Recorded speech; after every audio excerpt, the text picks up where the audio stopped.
मित्रांनो, BSc सत्र 1 विषय मराठी.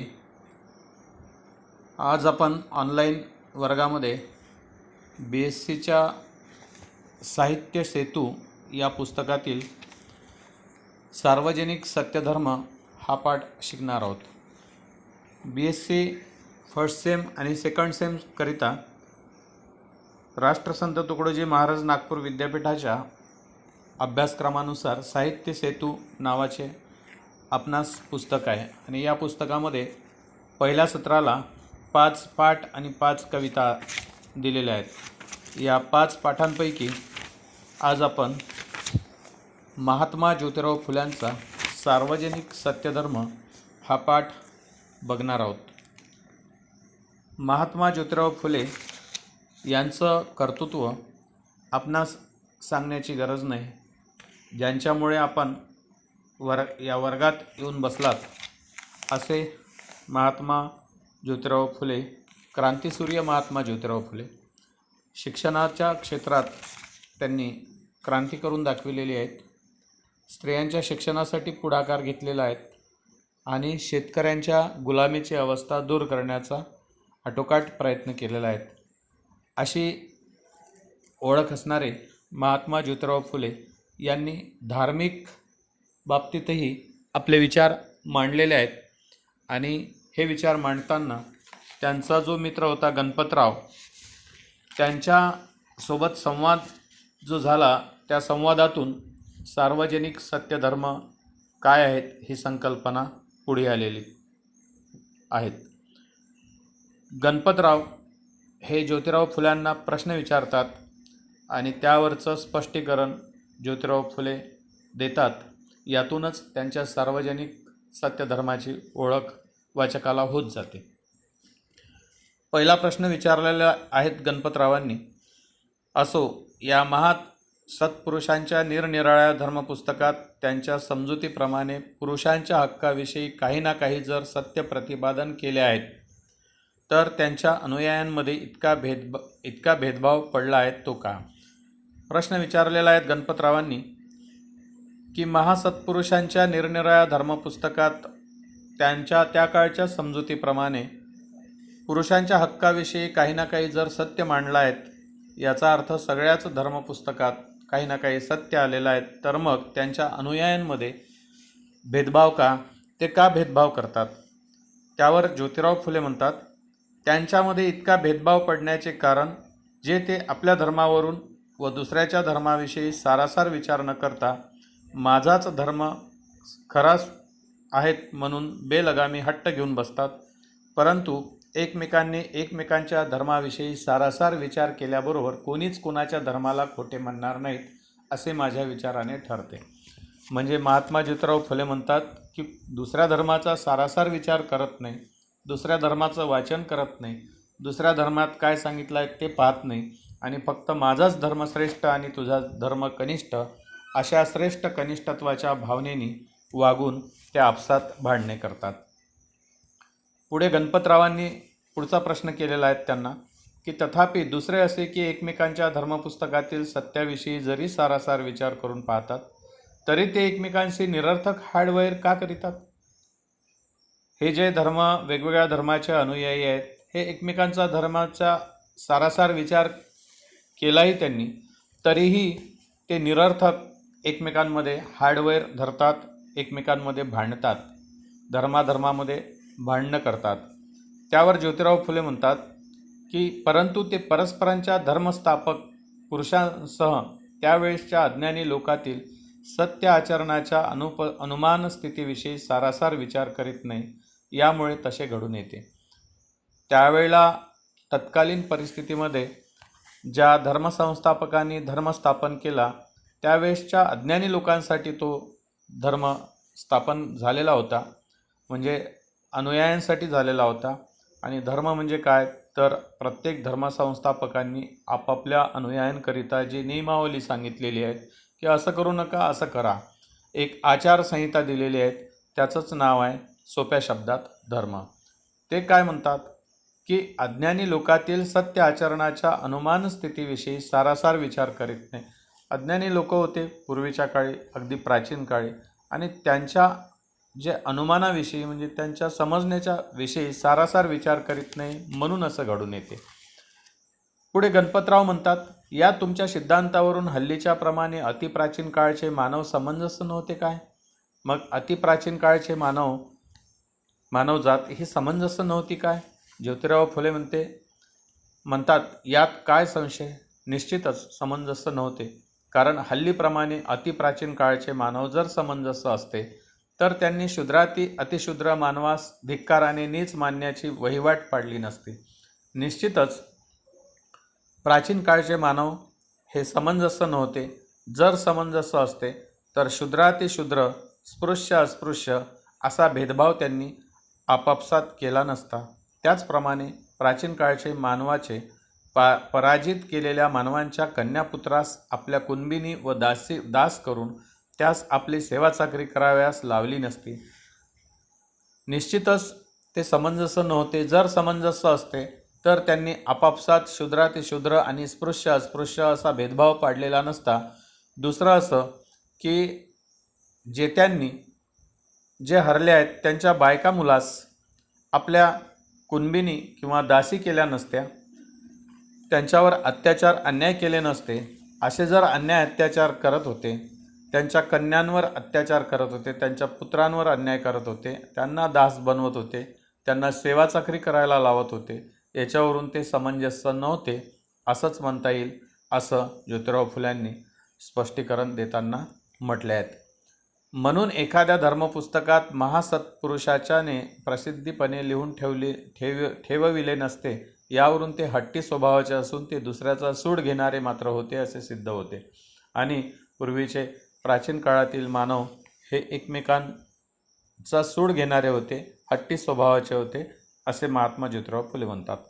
त्यावर पुढे पुन्हा प्रश्न गणपतराव करतात त्यांना, अशा तऱ्हेचे धर्मपुस्तक एखाद्या जंगली रानवट मानवाच्याने लिहून ठेवण्याची छाती झाली नसती. यास्तव धर्मपुस्तक तरी कसे असावे याविषयी थोडक्यात उल्लेख करून दाखवाल तर बरे होईल. म्हणजे धर्मपुस्तक कसं असावं, धर्मग्रंथ कसा असावा याविषयी गणपतराव म्हणतात की थोडं स्पष्टीकरण द्याल तर बरं होईल.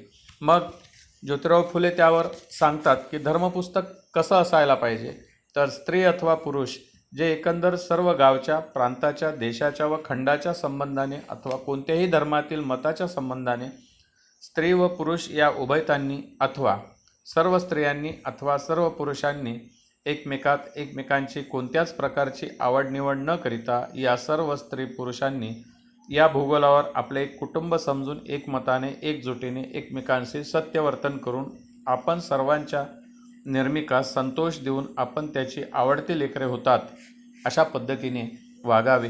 म्हणजे सर्व या सृष्टीवरच्या स्त्री पुरुषांनी गावाच्या, प्रांताच्या, देशाच्या, खंडाच्या सीमा न बाळगता अथवा कोणत्याही धर्मातील मतांच्या संबंधाने त्या धर्मात असं सांगितलं आहे, या धर्मात असं सांगितलं आहे असा दुजाभाव न करता स्त्री पुरुष किंवा पूर्ण स्त्रियांनी पूर्ण पुरुषांनी एकमेकांची कोणत्याच प्रकारची आवडनिवड न करिता म्हणजे समानतेने वागावे.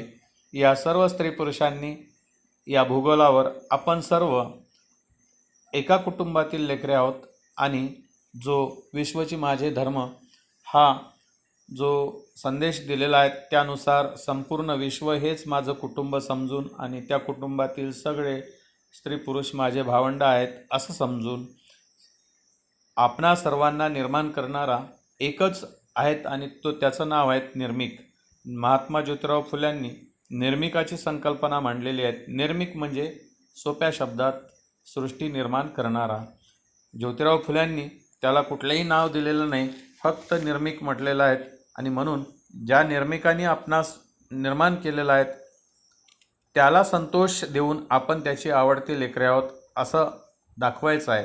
म्हणजे तो निर्माण करता आनंदी झाला पाहिजे की माझी सर्व लेकरं ही चांगली गुण्यागोविंदाने राहतात, त्यास सत्यवर्तन करणारे म्हणावेत. परंतु या सदरच्या नियमास अनुसरून एकंदर सर्व स्त्री पुरुषांनी जर सत्य आचरण केले असते तर एकंदर सर्व जगातील देवबापा परशुरामाही शिपायास, पोलिसास, न्यायाधीश व तुरुंगावरील शिपायास अजिबात फाटा द्यावा लागला असता.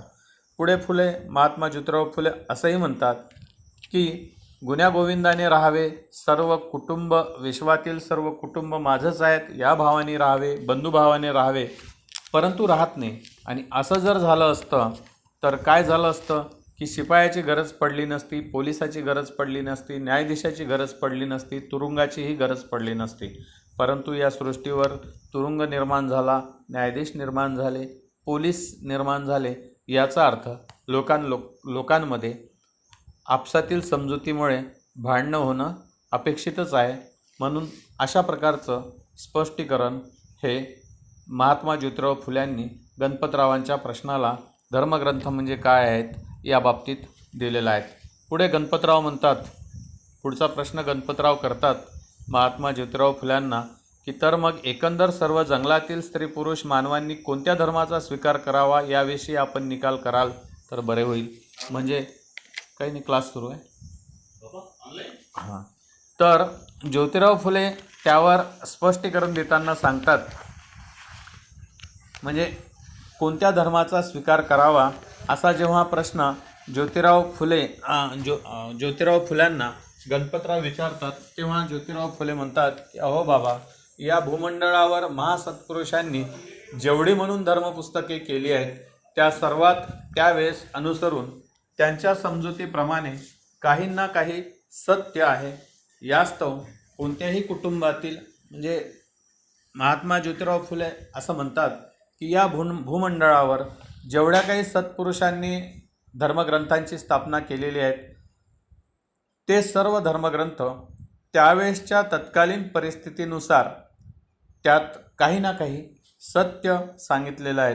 आणि म्हणून यास्तव कोणत्याही कुटुंबातील एका मानव स्त्रीने बौद्ध धर्मी पुस्तक वाचून तिच्या मर्जीप्रमाणे पाहिजे असल्यास तिने तो धर्म स्वीकारावा व याच कुटुंबातील तिच्या पतीने जुना व नवा करार वाचून त्याच्या मर्जीप्रमाणे पाहिजे असल्यास त्याने ख्रिस्ती व्हावे व त्याच कुटुंबातील त्याच्या कन्येने कुराण वाचून तिच्या मर्जीप्रमाणे पाहिजे असल्यास तिने महम्मदी धर्मी व्हावे आणि त्याच कुटुंबातील त्याच्या पुत्राने सार्वजनिक सत्यधर्म पुस्तक वाचून त्याच्या मर्जीप्रमाणे पाहिजे असल्यास त्याने सार्वजनिक सत्यधर्मी व्हावे आणि या सर्व मातापित्यांसह कन्यापुत्रांनी आपला प्रपंच करीत असता प्रत्येकाने कोणी कोणाच्या धर्माचा हेवा करून द्वेष करू नये आणि त्या सर्वांनी आपण सर्व निर्माणकर्त्याने निर्माण केलेली लेकरे असून त्याच्याच कुटुंबातील आहोत असे समजून प्रेमाने व गोडीगुलाबीने एकमेकांशी वर्तन करावे, म्हणजे ते आपल्या सर्वांच्या निर्माणकर्त्याच्या राज्यात धन्य होतील.